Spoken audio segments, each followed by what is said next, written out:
Good damn morning, Americans. Jericho Green here with you once again. And before I get started, let me clear up a couple things. First, to answer some questions about the fender bender 2020 incident that I'm going through. Some people were asking, well, why didn't you have them check the surveillance camera? We did. But the quality of the footage was too poor. It was too grainy. Couldn't see shit.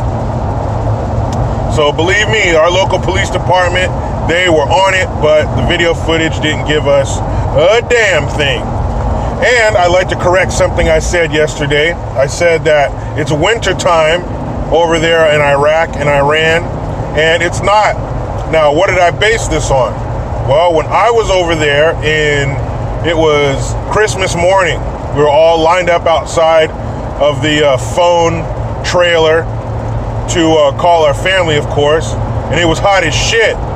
But there are different regions, there are different areas, and I wasn't in Iraq and Iran, but I was in the Gulf area. So where I was could have been a lot hotter than where all this shit is actually taking place. I want to thank the two people. Maybe there are more than two, but the two comments that I saw from people who were there, and one guy was like, I'm typing this in Iraq right now, so he would know. So it's not wintertime, or I'm sorry, summertime. I said it's winter here, summer there. It's not summer there, it's actually winter. Their winter runs from December to May, so I was off by a couple of weeks. So there you go. Now, what I wanted to talk about was Trump's speech, and I will put a link in the description box for those of you who have not seen it. But his speech on the goings-on in Iran and Iraq and their failed missile attack, it was good. He started off, before he even said good morning, he said the first words out of his mouth were, as long as I am president of the United States, Iran will not have a nuclear weapon. Good morning. And then he started. He was like, let me make sure you fools understand this before I say anything else. And he started, again, he reiterated what this was all about after he killed General Salami, why he killed him. There were imminent attacks planned, against U.S. servicemen and women. Couldn't have that shit. He said he should have been taken out a long time ago, really, but whatever, it's done. And he talked about how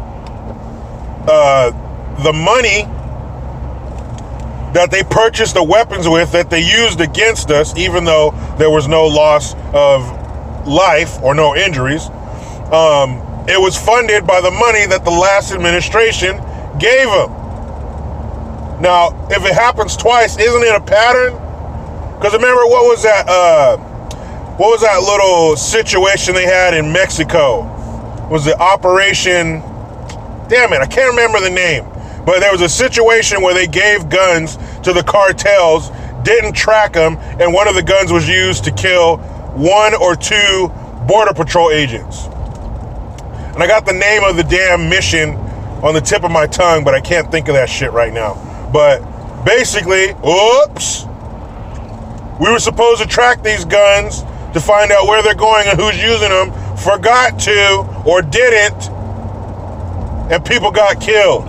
So now this time, remember they gave 150 billion plus 1.4 1.8 billion in cash. Trump talks about it in his speech. Click the link, you'll see. But they paid for the missiles that were used against us. And he said we didn't experience any loss of life. We had an early warning system. There was a heads up from the Iranians because they had to save face. They had to do something. They were talking all that shit at General Salami's funeral, his daughter.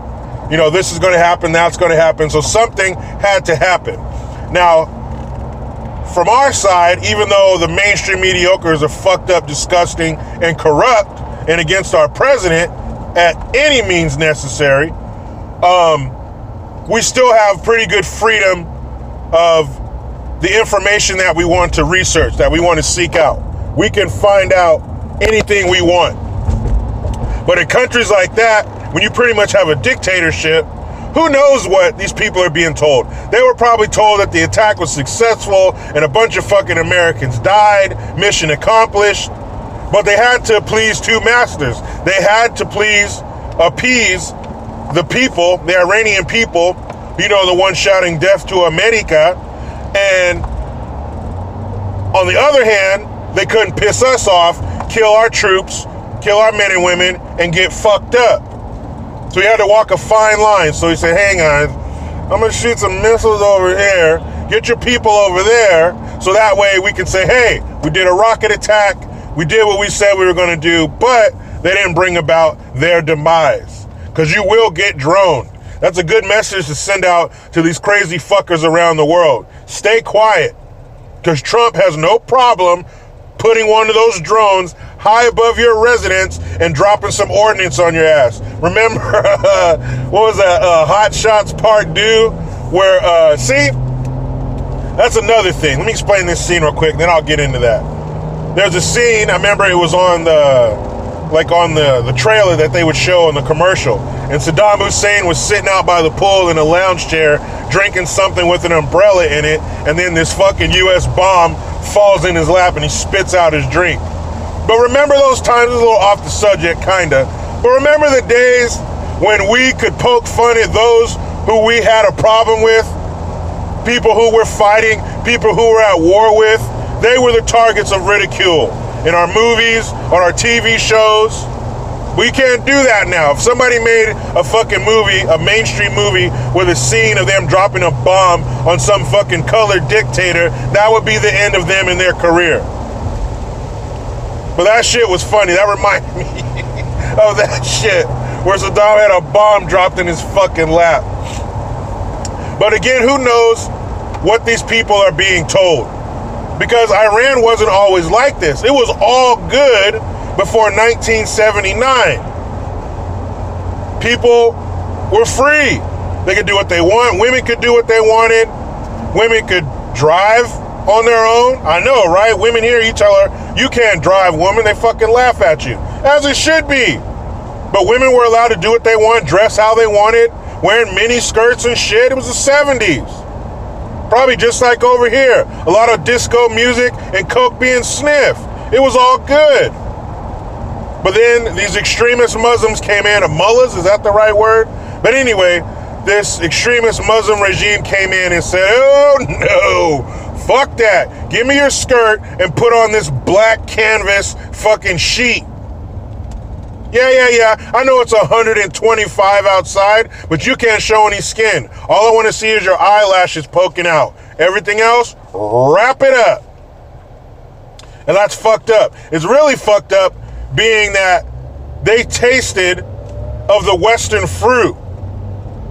They knew that world, the freedom, the fun, and then to have it taken away to be fucking basically covered in like I said, a canvas sheet, a fucking tarp, and singing like some druids. That's their fucking life. And that's fucked up, but that's their life. And we don't give a shit what you do. Just leave us the fuck out of it so we won't have to bomb the shit out of you. And something I was wondering, why can't... Now, I don't think it doesn't look like anything's gonna come of this. We're not going into World War III. Calm the fuck down, mainstream mediocres in Hollywood. We're not going to World War III. But in past endeavors, why couldn't it just be an air campaign? Why do we have to put troops on the ground? And I'm sure there's smarter people out there than me who can explain that. But I've always wondered that. Why can't it be an air campaign? Especially now with the precision-guided munitions we have. You take one of those dummy bombs, put a JDAM kit on it, and that thing can hit within 15 feet of its target. That's pretty damn good. So why can't we bomb them into submission with just aircraft? No troops. Because it don't matter if you're in a car or you're in a building. You can be had, you can get got with ordnance, with air-delivered ordnance. So I don't know, somebody in the comment section, let me know why that's not a possibility. Because from what I think, from my point of view, I don't see why we need to put troops, maybe like for humanitarian aid, but that would be even after they've been bombed. Like, we're the cleanup crew.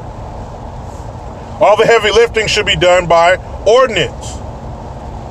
And if it gets to that guerrilla warfare, the insurgents bullshit, we shoot at you, then duck into a school or duck into a mosque, or we can't do that because there's women and children over there, then I say pull out of those places completely. Fuck them. But like this situation, like the General Salami, we droned his ass. He's done. There were no troops down there in harm's way. So I say 100% air campaign. We got small planes, medium planes, large planes, big as fuck planes. We got it all. Manned, unmanned. So somebody answer that for me, please. But also check out the link to Trump's speech. It was another good one, another home run, another banger. And then he ended it by saying, look, people, we're willing to work with you for peace, but you got to change your ways. We'll be here waiting for you. Now, in reality, damn good and well, those motherfuckers aren't going to change shit. But we're trying to get them to accept this olive branch before we beat you with the tree that it came off of. Well, we know that's not going to happen, and that's fine. You don't have to change your ways. You don't have to be for peace, but you will leave us the fuck out of it. You will not be harming our service men and women, or you know what's going to happen. Orange man bad. Orange man don't give a fuck. Orange man got finger on button. You don't want that. And you know what I don't want? I don't want to hop in this damn rat race, but I have to, and I will. But you know how it goes. I try to be done with the left, but they just won't let me. Please subscribe. Hit that notification bell, because every time it rings, a piece of shit liberal cries. Utilize the PayPal link and the Teespring link to get your green gear. I am Jericho Green. Man, I'm out.